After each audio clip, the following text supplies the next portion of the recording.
This is Keys to the Shop, episode 415, How to Listen with Oscar Trimboli. Well, hey everybody, and welcome to another episode of Keys to the Shop, where we give you insights, inspiration, and the tools you need to grow as a coffee service professional. My name is Chris DeFirio. I'm your host for the show. Always a pleasure to have you along here today, and I would love for you to be subscribed to Keys to the Shop, and that way you get updated whenever new episodes are out there in the internet world, and episodes like today's you'll never miss if you are subscribed. So just go ahead and hit the button where it says subscribe wherever you're listening right now. That would be awesome. And if you really want to help the show out, there's a couple things you can do. One of them is you can share these episodes with your friends and with your team, people you know could benefit from the content. And that's as simple as, putting this out on social media, maybe even putting it in newsletters and bulletins and things like that. Let people know that this resource is available, especially if you're a coffee roaster and you've got clients, wholesale clients who are just starting coffee businesses and they have needs for better leadership and management, operations, and that kind of thing. Then great. Tell them about Keys to the Shop and how there are so many episodes of this show that can help them in whatever stage of the journey they are in at their cafe and their business. And also, if you love what Keys to the Shop does, I would be so thrilled if you'd leave a 5-star rating or review on Apple Podcasts and over at Spotify. That makes a big difference, and I'm thankful for all of you who have taken the time. It's not much time, actually, but you've taken that time to do that. So please, if that's on your heart to do, it would mean the world if you would go ahead and do that. Now, Keys to the Shop is not just a podcast. It's also a consulting and coaching company. Keys to the Shop Consulting and Coaching is where I get to work one-on-one with coffee professionals like yourself, entrepreneurs, owners, operators that are building great businesses, whether you're just starting out or you already have a coffee shop and an operation and you are looking to improve your operation. You're looking to improve your people, your quality. There's all sorts of ways that Keys to the Shop can come alongside you and help you through specific projects, opportunities, and through the process of building a thriving business and help you find freedom and joy in the process of owning and operating a coffee shop. So go ahead and email chris@keystotheshop.com and we can set up a free discovery call and talk all about what you've got going on and how Keys to the Shop Consulting can help you. Again, that email for Keys to the Shop Consulting, chris@keystotheshop.com. Now, one of the things that I love about the coffee industry, of course, is the coffee, and the various kinds of coffees we can get at coffee shops is just amazing. Today, it is just, I can't tell you, back in 20 years ago, we didn't have the kind of selection that we have today, and nor did we have the kind of technology that allows us to create, or to tap into, rather, all of the benefits of those coffee. The character traits of those coffees are so well represented today, thanks in large part to technological innovations that give us more consistency. Machines like the ground control Cyclops brewer from Voga Coffee take that and really amp it up. They really have taken things to the next level, where now with all this quality and variety, you can see the potential reached more consistently across the board with this machine. The SCA award-winning technology in the ground control Cyclops brewer allows you to extract an incredible range and depth of flavor in your coffee like you've never seen before. And not only does this make game-changing batch brew coffee, but it also allows you to make tea, batch iced lattes, batch cold brew. The extraction capabilities are amazing, and it provides you with extra profit potential in this machine, as well as efficiency and workflow. So check them out at groundcontrol.coffee to learn more about this amazing machine. If you're looking to upgrade what you offer in your shop and really help your coffee reach its true potential, then I think you should be using a ground control Cyclops brewer in your store. Again, check them out over at groundcontrol.coffee. Your customers come to you for a specialty experience, one that takes into account all of the details before they get their drink. They trust that the specialty coffee shop has done their due diligence to not only prepare things the right way, but to select the ingredients that go into their beverage with conscientiousness. Just like I said, due diligence. Is this a great ingredient? And then we're going to do the best we can with it, And when it comes to plant-based beverages, the same is true. You want to make sure that you're using a product that is a great ingredient in the hands of professionals so that when you match your coffee with this plant-based beverage, you can be confident in the result every time. That's why I recommend the Barista series from Pacific. It's a line of plant-based performance beverages that is designed for baristas and approved by baristas all over the world because it stands up to the heat from steaming, produces amazing texture, and creates balance in the cup. So the focus is always on the coffee with the Barista series from Pacific. This company has long been an advocate for barista culture, for coffee culture, and they're serving the needs of coffee professionals all over the world by making sure that our customers are always happy with the results of their plant-based orders in our cafes. So go check them out over at pacificfoodservice.com and get samples in your store and try it for yourself. I think you're definitely going to be impressed. If you're looking for the best plant-based beverages for your cafe, then I think you need to be using the Barista series from Pacific. All right, everybody. Well, today I am really excited because we are going to be talking about a subject that is extremely important. As we know, communication is the cornerstone of great relationships, whether personal or professional. And the key of great communication is not just the ability to express yourself in appropriate ways, but also the ability to listen. And there is a lot that goes into listening beyond just registering that a person is talking. We need to develop the skills in listening to truly connect with and understand those who are speaking. And that will foster the kind of dynamic relationships and progress in those relationships and in our businesses, our coffee shops that we really want to see. So I'm really excited to welcome back to the show past guest, Oscar Trimboli. Oscar Trimboli is an author and host of the Apple Award-winning podcast Deep Listening and the sought-after keynote speaker. His third book is called How to Listen: Discover the Hidden Key to Better Communication, the most comprehensive book about listening in the workplace. Along with the Deep Listening Ambassador community, he is on a quest to create 100 million deep listeners in the workplace. Through his work with chairs, boards of directors, and executive teams, Oscar has experienced firsthand the transformational impact leaders can have when they listen beyond words. And I'm so excited, again, to have Oscar back to talk about this book. This is his third book, and we are privileged to get to talk to Oscar about his book, Deep Listening, when he was on the show previously.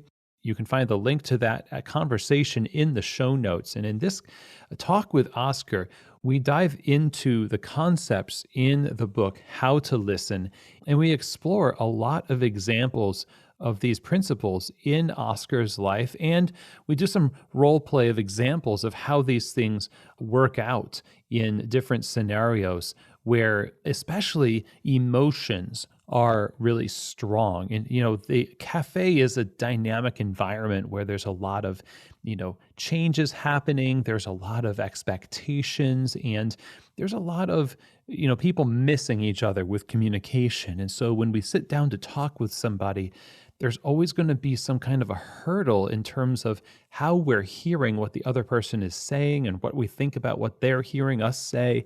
And today's conversation is really going to be trying to give us some best practices, principles, and tools to clear those things up, to approach these things in a healthy way so that we can create not only peace, but progress, connection, and great relationships through listening.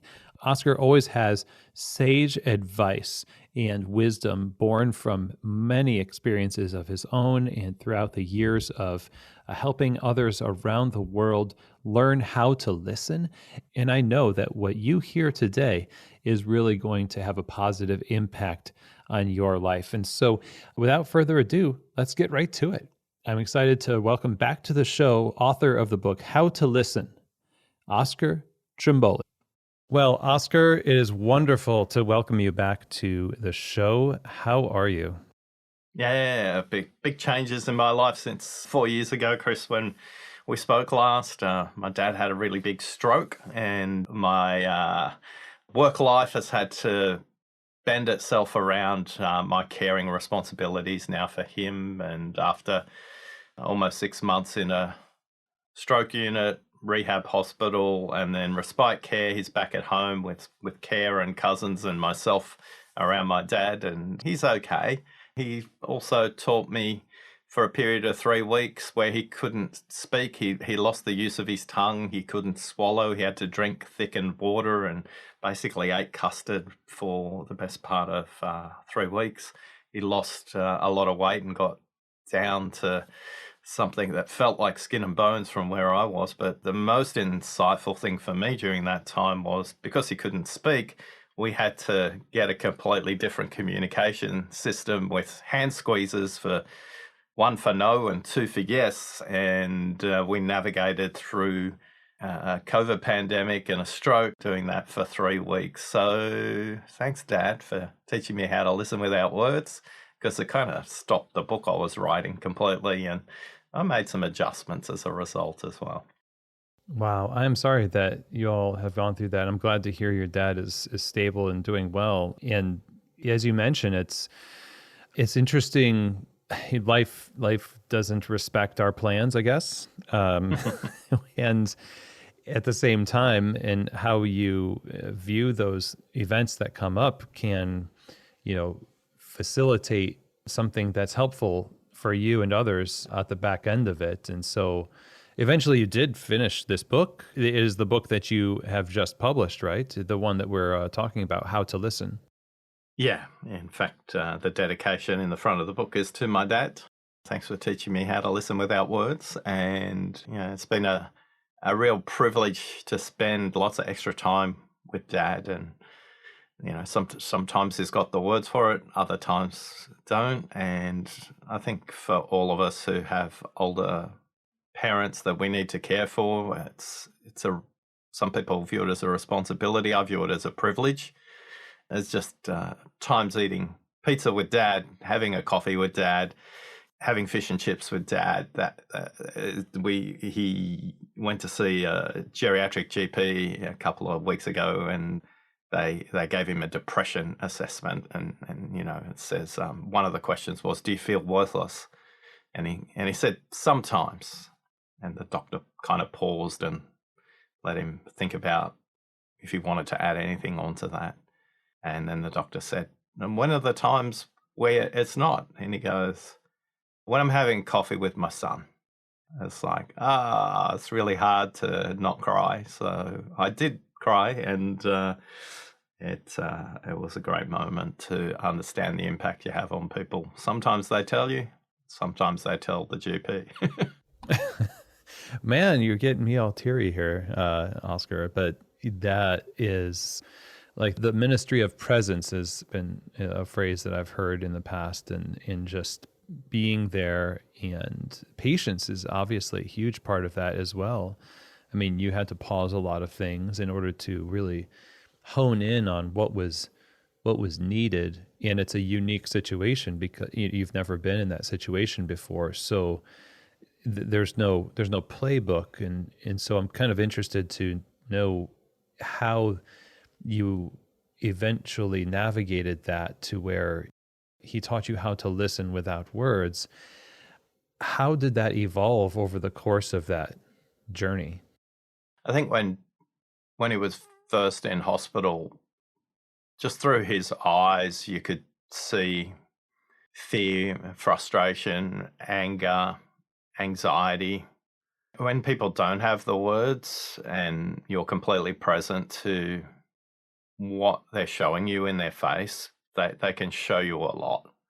And although my dad struggled with the words and struggled to form fully formed, understandable words, there was obviously grunts and shouts, and there was audio coming out of his mouth. They just weren't forming recognizable words, yet there was a pace and a tempo to them. So, for example, I remember one time that the patient next to my dad in the stroke unit had left, checked out, meaning they'd gone back home. And yet at lunchtime, they brought them their lunch and some custard. And I said to Dad, hey, I'm going to steal the custard off the other patient's bed because they've left. And you could just see his face light up because custard was the only thing he could eat, right? Now, I didn't have to say anything. And that was just a really special moment for me, whereas like he can hear everything. So I know cognitively he's here with us. Just because he can't speak doesn't mean he can't show it to me. And he got increasingly frustrated with the medical staff directing their questions and inquiries to me rather than him. Mm-hmm. And I would have to move myself when a doctor or a neurologist or a specialist or a physical therapist or an occupational therapist will come in. As soon as they did to treat him, I would always move my body and my head as close to his body and head as possible. So when they're speaking to me, which they do by default because I can provide the audio response, at least they're looking at my dad. One of the things I got rather frustrated with was they're talking to the patient as if they didn't exist by talking to me. And what I realized is to enroll my dad in his recovery, I needed the medical staff to be talking to him, not to me. And I took a couple of them aside and said, look, I understand you need responses from me, but please look at my father when you're speaking to him, when you're speaking about him, because he gets really frustrated with that. And we use that code system, which was 1 hand squeeze no and 2 hand squeezes yes, where we could kind of communicate. And I asked the medical staff to ask closed questions rather than how you feeling today, Bruno.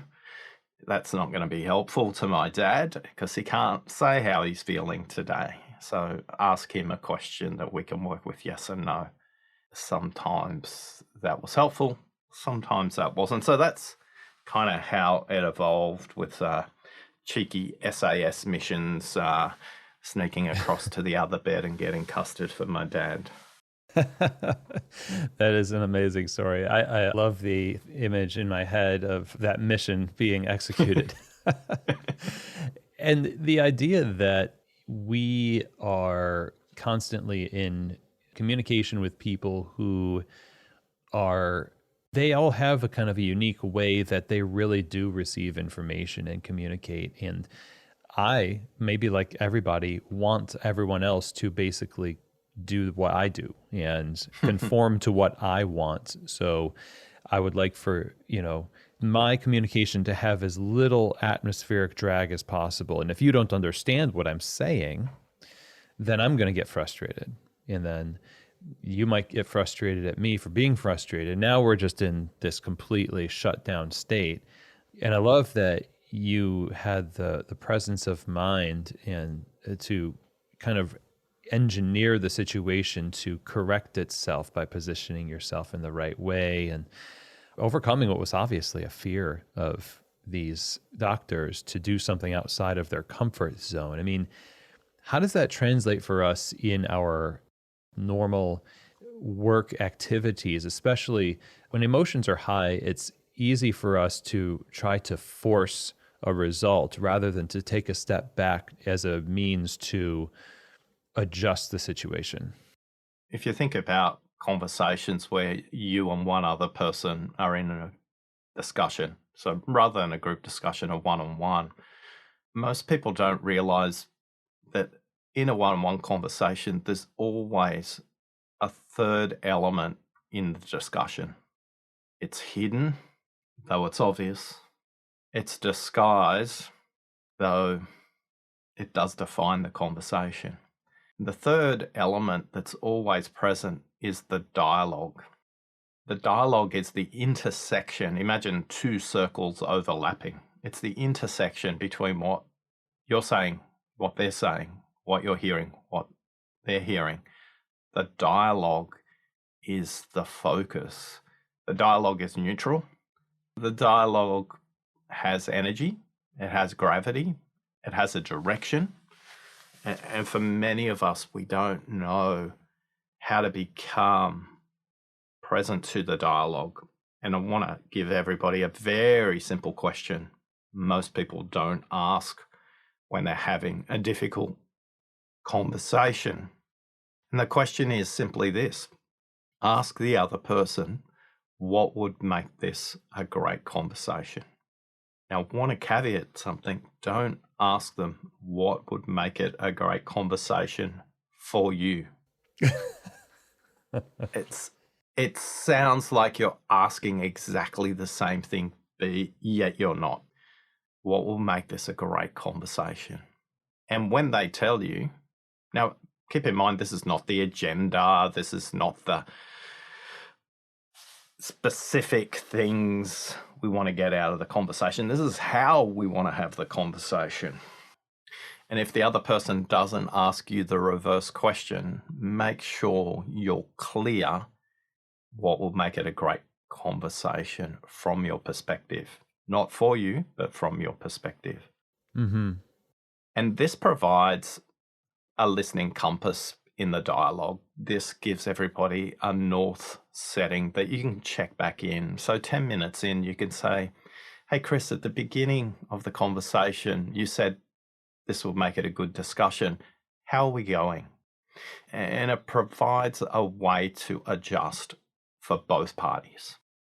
It allows people the permission, if the conversation is going off track, to ask for a timeout and just say, hey, at the beginning, we said this will make it a good conversation.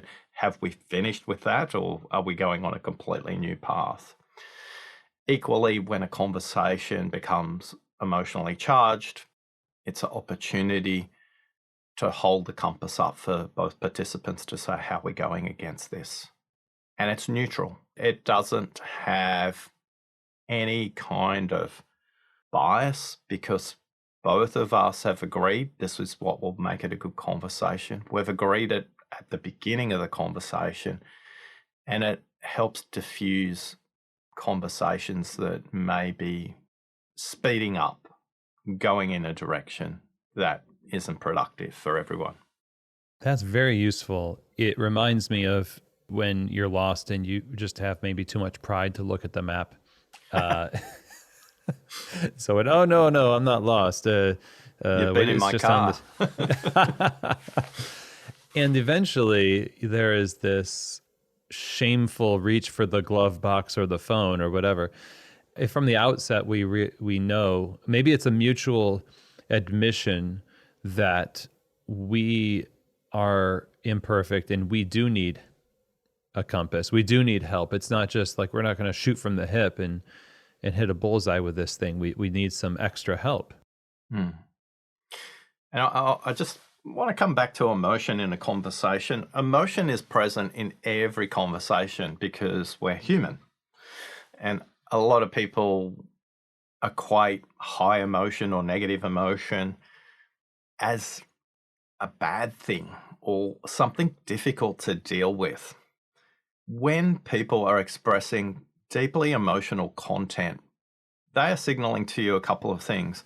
One, they trust you to tell you this. Number two, they think you're ready to hear this.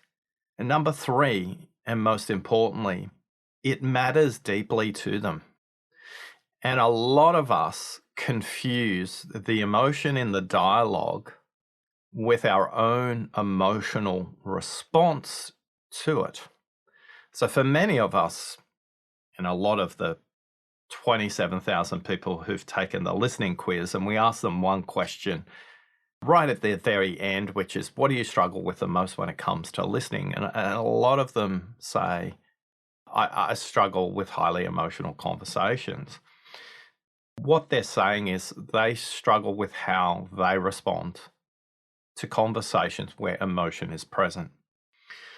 So, Chris, when you hear me say something like, the other person's trusting you enough to tell you something emotional, the other person thinks you're ready, the other person's trying to tell you what they mean, what goes through your head when you hear that?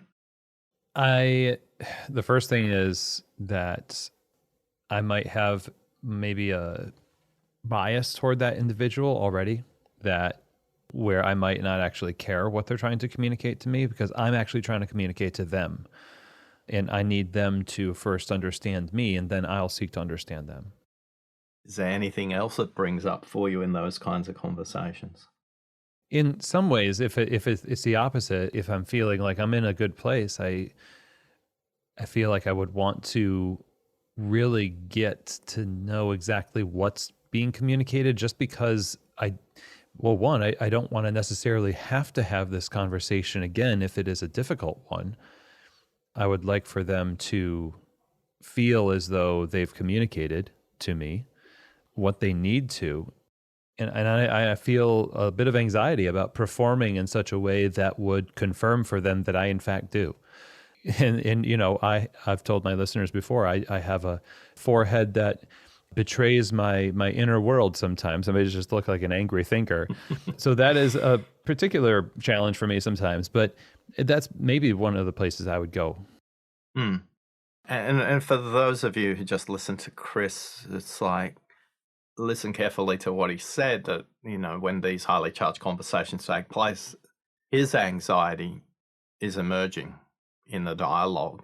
And for a lot of us, if we don't get ready for the conversation, we can bring our anxiety or our anger or our frustration and kind of point that at the other person. And that's not necessarily the emotion or anxiety they're bringing. The other time that people struggle with making progress in a conversation is when they believe this person is saying exactly the same thing over and over and over again. And they may be just saying it from slightly different perspectives. Yet the ironic thing about this is the reason people repeat themselves is they don't believe that they've been heard by another human. And they will say that story until they feel heard. And one of the barriers that gets in people's way in these types of conversations is people try and fix it, but for the speaker, it feels like you're trying to fix them. Mm. So if you have this listening compass at the beginning of the conversation, it helps guide your listening not to be obsessed and fixated exclusively on only what they say. But you can also notice the direction of what they say. Are they always talking about the past, or are they talking about the future? Are they talking about it from a positive point of view? Are they talking about it from a negative point of view? Are they talking about it from their individual point of view? Or are they talking about it from the organization or the team's point of view? Are they talking about it internally? Or are they talking about it externally? When you have your listening compass, you can start to notice these things. Mm-hmm. But if you've got that anxiety, it's going to be difficult. It's going to be like you're driving a car in the storm without the windscreen wipers working and no lights on.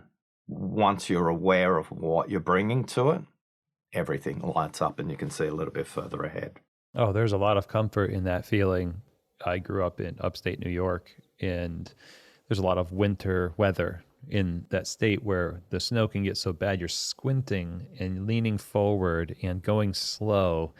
And when things clear up, it just feels like it's like your birthday. I mean, it's great. There's safety there. There's less risk. And obviously the comparison would be like, man, your business could go much farther when you see clearer, and maybe you're in charge of the weather here, in this conversation. But, when you're talking about people wanting to be heard, let's say that we do hear them. Let's say, in fact, we do hear them, and maybe we do a good job in confirming for them that we do hear them. Maybe I have a two-part question here, I suppose. One is, how does that happen? How do we do a good job in affirming for the person who may be skeptical that we don't hear them, that we in fact do, and when we truly do? And then what do we do after this conversation with this information so that what was produced in this dialogue is not just an isolated thing, but is something that can be kind of a foundation for a furtherance of better dialogue in the future? Well, the second part first is that sometimes you don't need to do anything with what's happened in the conversation. They need to. So again, your listening compass at the beginning of the conversation will help you direct what you need to do with that information. For a majority of conversations in one-on-ones, there's very little you need to do unless you've agreed to take some kind of action about something specifically. And if you have, then make sure you communicate and acknowledge that's you're accepting that responsibility. You verbalize it. You put clarity around it. What I understand you want me to do is this, and this by then. Is that your understanding? The last bit is most important. It's not enough for you to confirm what you heard. You have to confirm with them that's what they said. So for many of us, we don't do that last bit. Is that what you understand? We're basically saying to them, is this what you're trying to tell me? And so reflecting their words back to them. So, a lot of the managers of cafes will recognize the tactic of verifying understanding of instruction for checklists or SOPs and things, where they say, kind of repeat back to me and tell me, like maybe train me how to do this so I know that you understand it. But maybe not so committed to doing the same thing in reverse, where we're reflecting back a verification that we understand what's being communicated to us, like you just said. Yeah, and that's essential. That's the essential bit of your second part of, confirming the action. It's to confirm the action they've requested. And you can't confirm it unless you say words like, is that your understanding? Is that what you want me to progress? Have I heard what you've said? And in most cases you will, but most people don't take that step. So that's really crucial. The first part of your question is slightly different though, which is, how do we help them to feel heard? How do they acknowledge they've been heard? And for many of us, we're in too much of a rush to do this. So sometimes conversations don't resolve in that moment, and you may need part 2 and a part 3 and a part 4, particularly for something that's complex or long-term or has many other moving parts as part of it. But if it's something simple, the speaker will use words like, what really matters to me is, what's really important to me is, what's essential that you understand is. These code words, they are in the realm in linguistic terms, they're called absolutes. And when you hear these code words, what's crucial for you to understand, Chris? The crucial is a code word. It's like a big red flag. It's like, pay attention to what I'm going to say next. And when you do, be careful to paraphrase neutral back to them when they've finished what they've said. And paraphrasing neutrally doesn't mean you paraphrase with your interpretation. Here's a dead giveaway for most people. If you're interpreting, you will say something like, what I heard you say was, what you meant was. So that's straight away, that's your interpretation, rather than simply play back word for word. It's difficult for you when suppliers don't deliver product on time. And if they feel heard, they will literally jump over the table and say, yes, exactly. That's exactly what I mean. Right? Yeah. when you use their words, and you don't have to use the whole sentence, you have to use that bit that's around the crucial or the important. Remember that red flag in the conversation. Just cue in on those words. And normally it's a breath, it's a sentence, it's at roughly 8 words that you will need to remember. And when you do that, they will literally, jump across the table, grab you, and kind of want to give you a hug, because it's a rare situation for them to feel like you've heard them completely. So it's not what I heard you say was, because that's an interpretation. Mm-hmm. Just simply paraphrase, it's hard when the suppliers don't deliver on time. It sounds very similar to person-centered therapy. I think it used to be called like client-based therapy, which I consumed a book about this. But it basically is the same thing in that you're repeating back as a way of affirming for them that there's a legitimacy in the emotion that they're imbuing this thing with, by that word crucial. And I love that you brought this up, because before you brought this up, I was thinking what you have to say is what I heard you say. That's what I would be telling other people, like, hey, here's a great thing you should do. Like when people are talking to you, this is what you should repeat back to them. But you're stripping it down from all potential forms of misunderstanding and just saying, repeat it almost verbatim. Ideally verbatim, yeah. And that does the trick. Verbatim, right? Okay, yeah, wow. Because when you hear your words echoed back to you by another human, it's like a symphony. It's like the violin starts and the cello plays back. And when they hear their own notes come back to them, they feel the presence of the music, which is the dialogue. I just want to make a very clear point. Listening at work is not therapy. Please don't try and pretend it's therapy. And I know that wasn't your intention by the comment. But for many of us, we think of listening as something that takes a lot of time, and it's difficult and it's draining. When you listen the way I've just mentioned, listening is really light and easy. You don't take the burden of their problem on in that case. You don't have to jump ahead and go, how would I fix the fact that suppliers aren't delivering on time or on the same day or on the right day or the right quantity or the right quality? No. They don't care what the solution is till they feel like you've heard what the problem is. Mm-hmm. And when they describe the problem and another human hears it, something stunningly magical unlocks, where they start to see possibilities that they haven't seen before, because finally they can use their energy on solution rather than, I wish somebody would listen to me. Don't they realize we can't look after our customers when the products aren't coming in on time? So if you want to have conversations that are shorter, if you don't want to have lingering issues in your store, in your shop, in your coffee shop, when you listen like this, conversations actually are shorter and resolutions are faster. And typically, the resolution will come from the person with the problem, or they can ask you, this is how I'm thinking of solving it. What's your perspective? Or what ideas do you have? Because maybe they've run out and they do want help. But many of us are like doctors prescribing a solution to a symptom we've never diagnosed. And the reason we haven't diagnosed it is because the patient hasn't explained it fully. Mm-hmm.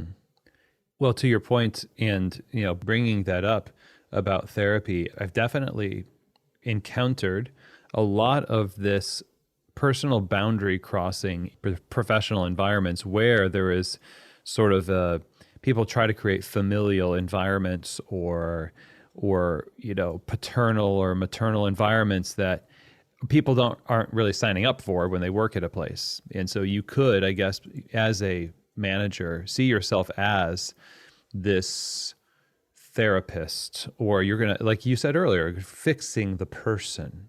People they don't want to be fixed by you. So I'm glad that you brought that out at the back of my comment, because I do think it's what we reach for, Because if we could just fix them, then we could avoid having to have these conversations altogether, which seems kind of backwards because you want to have good conversations a lot. Communication just needs to be a regular thing. So maybe that's behind a lot of this, is that we're really trying to avoid ever having to do this again. And so we approach it in interesting ways as a result. And the quick check for all of us is simply this. The workplace is where adults engage, yet many of us are treating the workplace either as a proxy for issues from high school or college that we didn't resolve, or issues from home where we didn't resolve. If you are talking to your staff as if you're a parent and they are a child, you have set yourself up for a world of pain. If you want your job to be as difficult as possible, treat them like a child, treat your workplace like a family, not a business, and you will be carrying a very, very heavy load. If you treat them like an adult and you have a conversation with them like an adult, if you're trying to fix anything, you will continue to be fixing things in that workplace for a long time. Choose to have a conversation with an adult, solve it together. There's mutual respect when that happens. And that's I imagine one of the precursors to being able to actually listen to somebody is when you hold them in regard, whether they're your direct report or not. If there's a power differential in the conversation, which if you're the business owner and they're the employee, there's going to be. But that's perceived. How you show up in the conversation. Hey, Chris, I hired you because you're a really smart, entrepreneurial, adaptable person. I'm curious to understand what the struggle is here for you and let me know what you need from me. As opposed to, now, Chris, you've only been here 3 months and I can see you're struggling with the suppliers bringing the product in on time. Can I share a story about how I solved that when I was your age?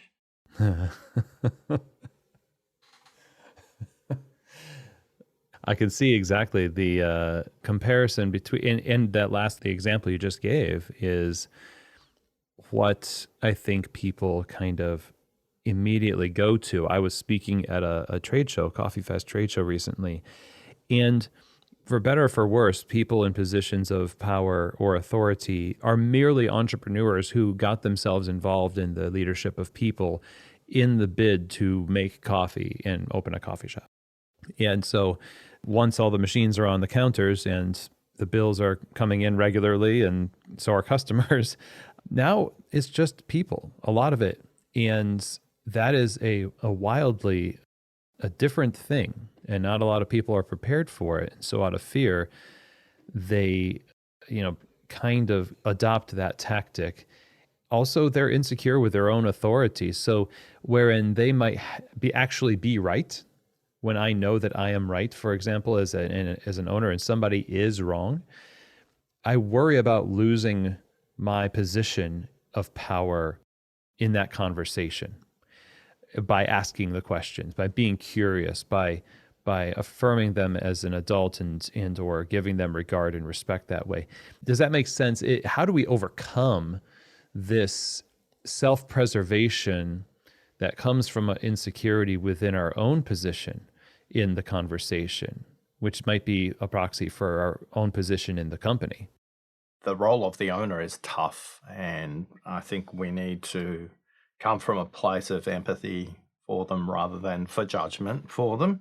It's hard managing cash flow, managing staff, managing customers, managing suppliers, managing municipal regulation. There is many things that you need to juggle.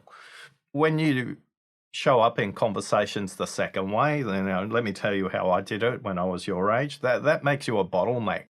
That makes it difficult for you to go on vacation. That makes it difficult for you to spend time with the things you love. It may be customers, or it may be sourcing great coffee, or whatever it is.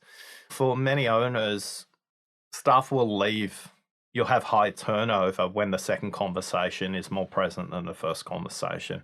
When the first conversation is present, staff will say to their friends, when I go to work, the owner's no nonsense. He knows when to help. He knows when not to help. The owner, she's no nonsense. She is careful to listen fully to what I've got to say. I know you're looking for work right now. I think it'd be a great place for you to come. You create invisible salespeople for your enterprise when you listen the first way rather than the second way. The second way, it's the cult of you as the personality. It's your ego talking. And by the way, your ego's a really positive, productive thing because it does a great job in protecting you. Equally, our ego has some unintended consequences when we think that all this is just happening because of us. It's not. It's happening because of our customers and our employees and our suppliers. And you're the orchestra conductor of all of that. And when you think of your role as a leader, the orchestra conductor doesn't actually play an instrument.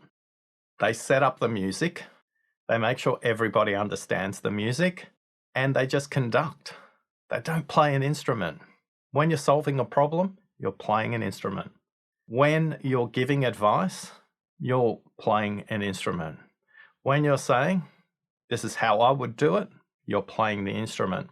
So the way for you as a amazing entrepreneurs taking all these risks to set up time so that the enterprise you can step away from, even if it's just to grab some lunch, adopt the mindset of the conductor rather than first violin, somebody who's playing an instrument, and somebody who's playing the drums, and somebody's playing the cello, and somebody who's playing the piano. Sure, you know how to do all those things, but as the owner, you are now the conductor. You have given up playing the instrument, and you're helping others to learn how to play the instrument better.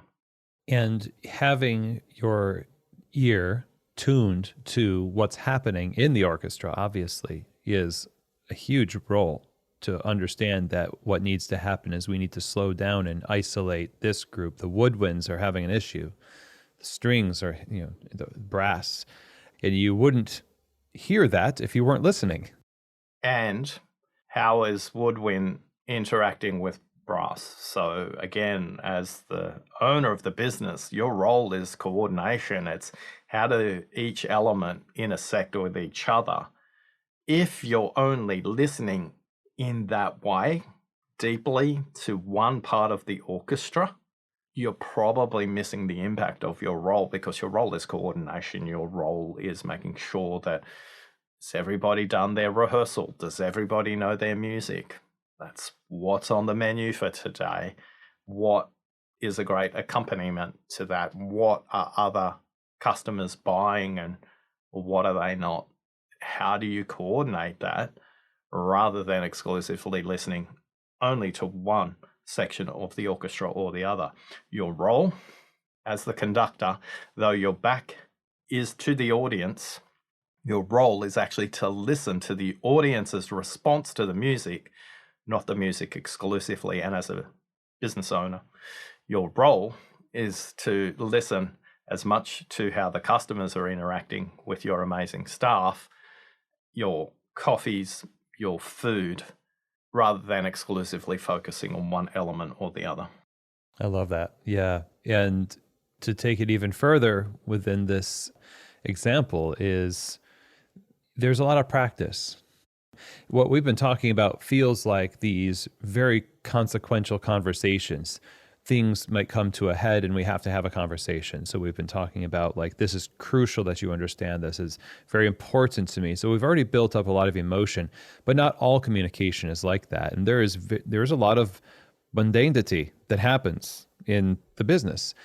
And how can we use those times when it's not loaded or emotional to practice good listening hygiene in practice so that when things are even more consequential, we're prepared and not taken off guard?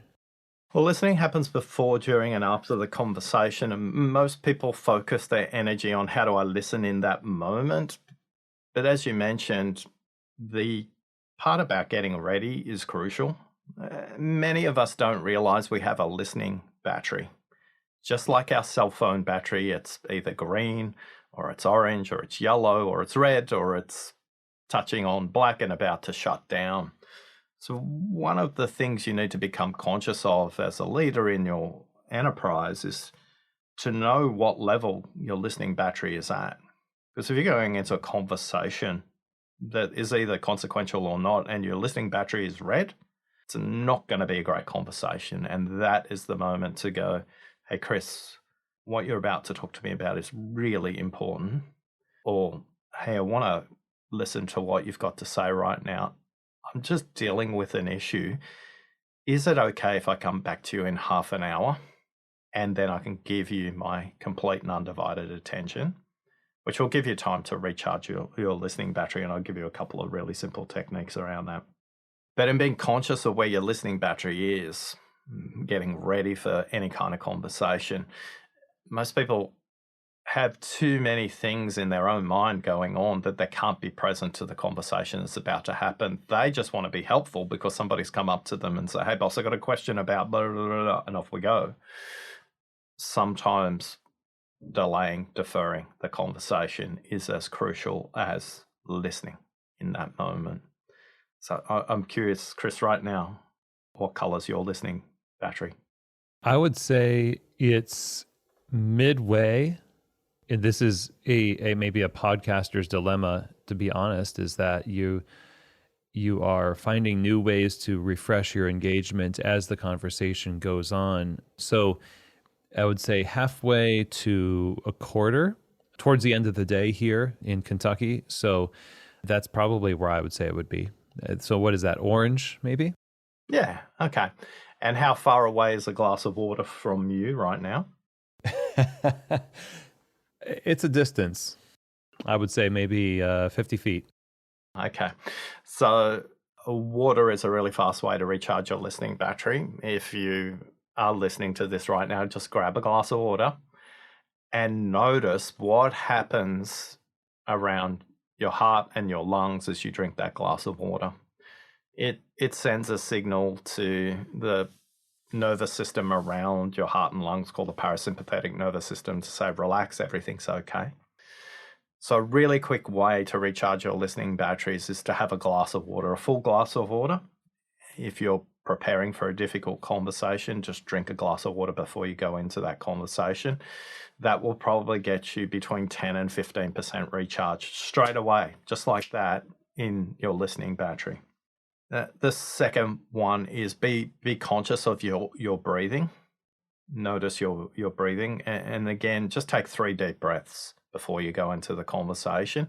And if you're getting distracted or off track in a conversation, just pause, notice your breathing, and just take 1 complete deep breath. Again, it sends the same signal to that same part of the body to say, relax. So you can get about 30% recharge in your listening battery just by those 2 simple techniques. If you have some kind of control of your environment, and most of us don't, but the bonus I would suggest for everybody, if you want that supercharger for your listening battery, is play 1 song. Doesn't matter what song it is. I have 3 different songs depending on the energy level I need to bring to a conversation. 1 song is instrumental. It's 8 minutes long. It's about 80 beats per minute, so it's quite slow. I've got another song at about 120 beats per minute, and then I've got another song at 180 beats per minute. The last song is the shortest. The middle song is middle in length, but 2 minutes of listening to music will get you another 30% recharge on your listening battery. These are great. Then we're ready to listen. That is, especially if you've got a lot of meetings and phone calls lined up and people are relying on your presence, you to be present in those things. It's almost a sport. I mean, it's a physically taxing, thing. The brain is taking up calories, and the breathing especially is something that I find myself doing quite often, midday, especially when things can tend to slump. A lot of deep breathing and, getting blood flow going. But the water, I'm definitely going to have to use that as well as the music. These are really good. Just for those of us listening, just notice and take one deep breath. And I just want you to notice what happens to you. And I'd love to get a check-in on your listening battery after you've taken this deep, deliberate breath in.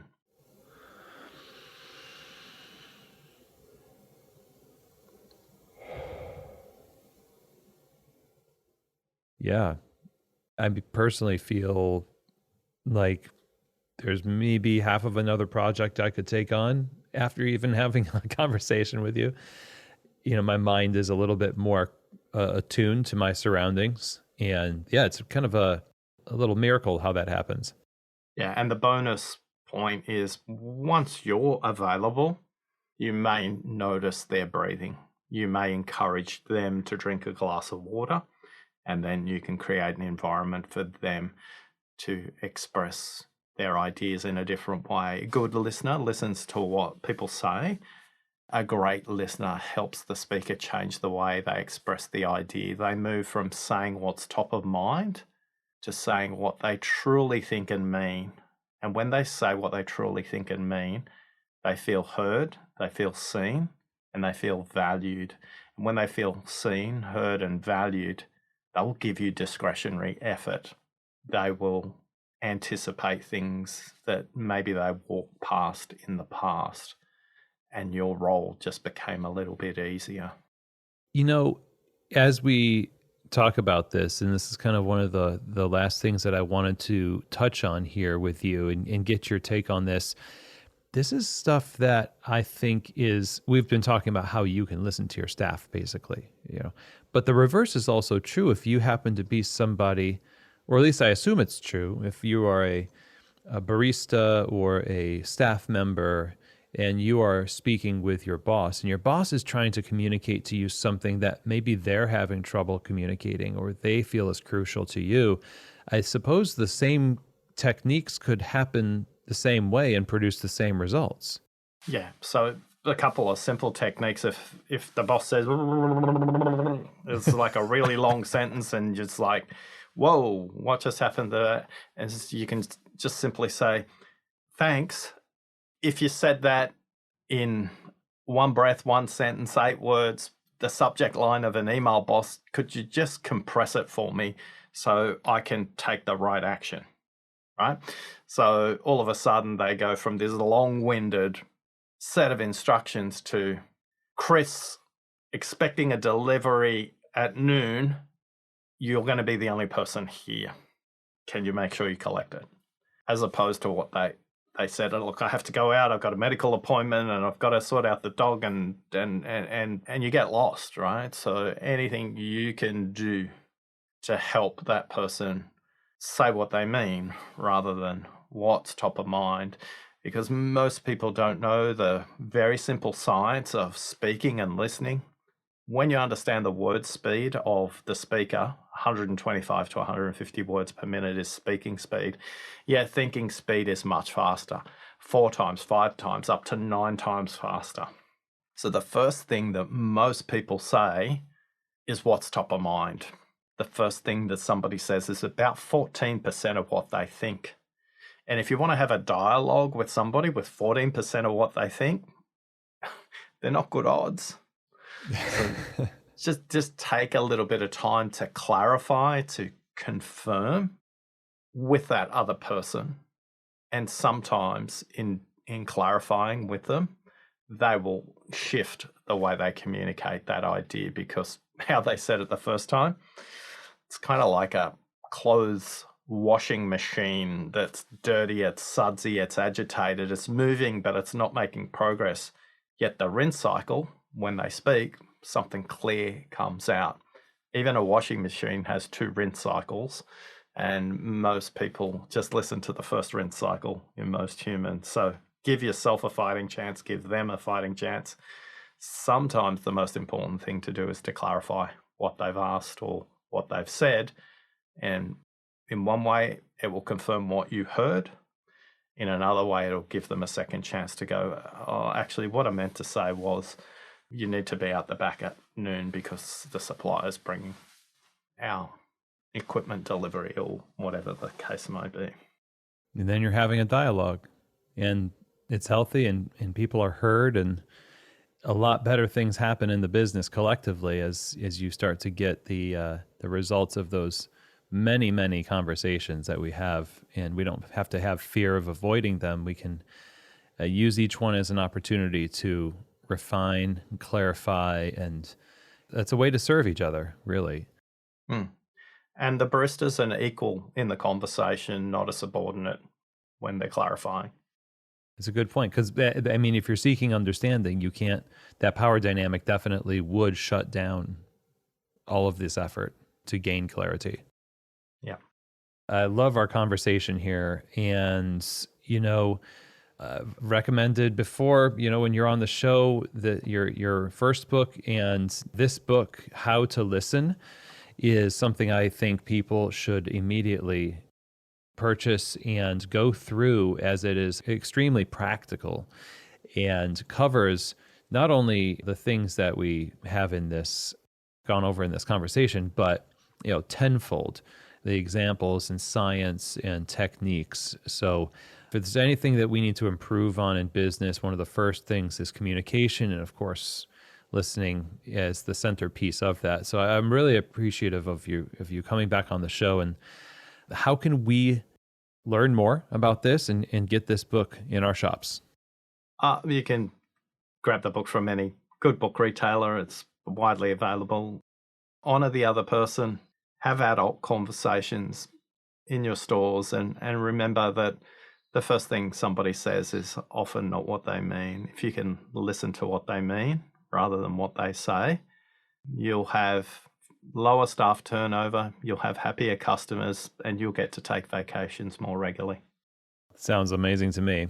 Well, thank you, Oscar. It was really a pleasure to talk to you today. Thank you. Thanks for listening. Well, I hope that you really enjoyed that conversation. And I hope that you found that there are times in that conversation where you were kind of thinking about a specific person or a specific scenario, maybe something that's happened recently, that you believe these techniques and these approaches can help. And I would encourage you, if you have something on the horizon that is coming up, a meeting with somebody, or if you know that you need to set something up with that person, whether it's an official meeting at work or a sit down over coffee, I would encourage you to get this book. I would encourage you to re-listen to this episode. Really chew on how to prepare yourself for listening to that person, and how to create an environment where listening is the norm rather than the exception. And as you apply these principles, it's not like you're going to do it perfectly. We're all kind of on a path. We're all learning. And as long as we continue to push forward and refine how we approach things, life is going to give us many, innumerable opportunities to practice listening, to learn how to listen, because there's always somebody to listen to in a different scenario. And so let's take advantage of those opportunities to learn how to be great listeners, and ergo, great communicators, and people who will promote clarity, peace, progress in the workplace, and personal progress as well, of course. So huge thank you to my guest today, Oscar Trimboli. Of course, go out and buy this book. You can find this book anywhere you buy fine books. Go to Oscar's website, oscartrimboli.com. That is the epicenter of where everything is happening related to listening, how to listen, and the resources associated with it. There's great quizzes, research, white papers. There's a 90-day challenge you can participate in. And of course, subscribe to the Deep Listening podcast that Oscar hosts. That is going to be a wealth of information as well. So again, thank you so much, Oscar, for joining us and sharing your wisdom today. Now, if you have any questions, comments, or feedback for me about today's conversation, this episode, or any other episode on the show, please do email me. Chris@keystotheshop.com is where you can do that. And I'm always eager to hear from the audience at Keys to the Shop. You are what makes this show go. This is created for you. And so if you would like to hear certain things on the show that we have not covered, If you have some feedback, whether constructive criticism or you have some, praise that you've been meaning to share, I mean, it all helps, honestly. In podcasting, it's oftentimes just, staring at a microphone in a room. And so I always enjoy that. And thank you very much, everyone who has reached out in the past. So again, that email, chris@keystotheshop.com. And that's also where you can reach out if you're interested in working with me at Keys to the Shop Consulting to help your coffee business and yourself thrive. So chris@keystotheshop.com. And now there is something coming up that you really need to be aware of. A really great resource that helps you develop professionally yourself, your team, helps you run a great business, avoid needless mistakes, the whole lot, right? And that is Coffee Fest. Coffee Fest is a trade show that's been going on for 30 years. And of course, it's a great trade show. You get to interact with vendors from all different categories of business that'll help your shop run well. But on top of that, you get this wonderful, free or accessibly priced assortment of trainings and workshops throughout the 2 to 3 days that Coffee Fest runs. That is just unparalleled in terms of value and insights that you walk away with. So lectures, trainings, and workshops and panel discussions from finance to management, leadership, drink building, latte art, etc. It's all there. Go to coffeefest.com to learn more information about the upcoming shows in Anaheim, California, and then in Orlando, Florida.